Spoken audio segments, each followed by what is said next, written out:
I wanted to start this video by showing you guys the new purple and yellow building, and it's already placed in the city where I intend on locating it. One of you guys made a comment in my community tabs post about this, and I loved the idea. And I am going to name it that. This is going to be my Thanos building, so I'm going to be adding other details to it as I go along. But as you can see, there's a lot that I have to finish. Number one, I haven't put all the columns down throughout the center, as you can see here.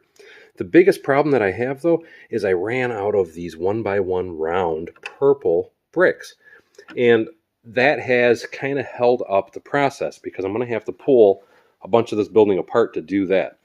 These pieces I had to leave apart anyway in order to assemble it. But these pieces, well, like I said, I got to order more. As you can see clearly right here, I don't have them.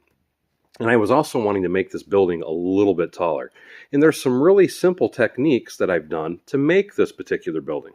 And with that being said, I want to get over to my build table and kind of show you how I was able to accomplish some of this awesome work. To start with, I want to show you how I got this detail in between each floor. And it's a very simple technique. All you're doing is you're using plates and you're layering the plates.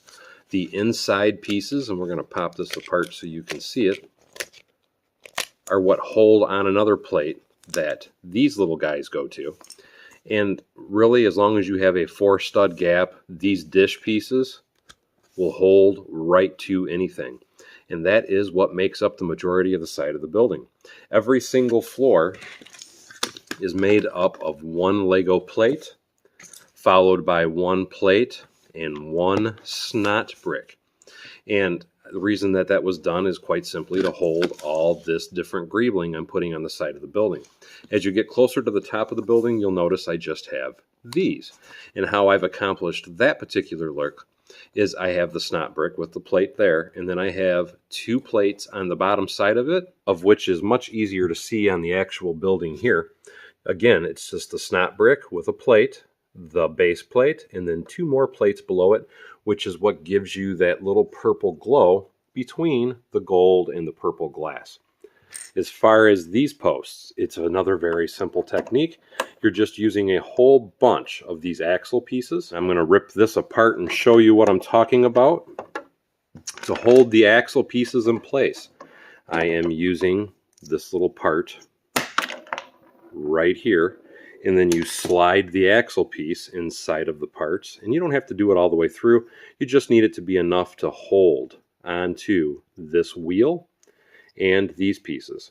And what you end up coming up with is this awesome looking column that goes through the whole building, of which can be seen by looking at this particular side of the building. It makes for an amazing look. I'm hoping once I get some more parts, I want to add a couple more floors up here, just a little bit smaller, because I think it would add to the overall feel of this particular building, but I'm already really happy with how it looks so far.